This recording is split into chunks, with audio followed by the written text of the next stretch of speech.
जनहित TV news बातमी प्रत्येकाच्या हिताची। सांगली शहरात सलग दुसऱ्या दिवशीही अतिक्रमणाविरोधात महापालिकेचा बुलडोझर पुन्हा एकदा धडकला। सांगली मिरज कुपवाड शहर महानगरपालिका प्रशासनाने रस्ते रुंदीकरण आणि वाहतूक कोंडी कमी करण्यासाठी मोठी कारवाई करत बसस्थानक परिसरातील झुलेलाल चौक ते 100 फुटी रोडवरील गाडगे पाटील शोरूम पर्यंतचा रस्ता अतिक्रमण मुक्त केला।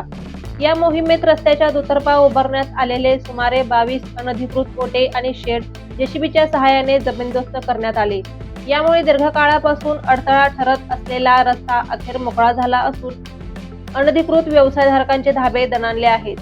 कारवाईपूर्वी महानगरपालिकेच्या नगररचना विभागाकडून संपूर्ण कायदेशीर प्रक्रिया पूर्ण करण्यात आली होती। महाराष्ट्र प्रादेशिक व नगररचना अधिनियम 1966 तसेच महानगरपालिका अधिनियमांतर्गत संबंधित व्यवसायधारकांना पूर्वसूचना देण्यात आली होती। मात्र ठराविक मुदतीत अतिक्रमण न हटवल्याने अखेर प्रशासनाने बळाचा वापर करून निष्कासनाची कारवाई केली। मंगळवारी सकाळपासूनच 100 फुटी रोड परिसरात अतिक्रमण निर्मूलन पथकाने मोहीम सुरू केली। रस्त्याला अडथळा ठरणारी अनधिकृत बांधकामे हटवल्यानंतर विभागीय क्षेत्रीय कार्यालय क्रमांक 1 आणि 2 च्या हद्दीत कारवाई वळवण्यात आली। यावेळी वाहतुकीस अडथळा ठरणारे हातगाडीधारक, फेरीवाले आणि भाजी विक्रेते यांनाही हटवून संपूर्ण रस्ता मोकळा करण्यात आला। ही मोहीम महापालिका आयुक्त सत्यम गांधी यांच्या मार्गदर्शनाखाली पार पडली।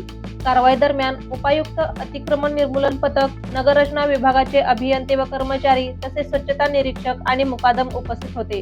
दरम्यान भविष्यात मुख्य रस्ते आणि पदपथांवर पुन्हा अतिक्रमण केल्यास संबंधित साहित्य जप्त करून दंडात्मक कारवाई तसेच फौजदारी गुन्हे दाखल केले जातील असा सज्जड इशारा अतिक्रमण निर्मूलन विभागाने दिला आहे।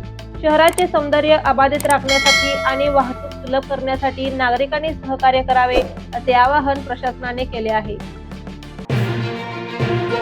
जनहित टीव्ही न्यूज बातमी प्रत्येकाच्या हिताची।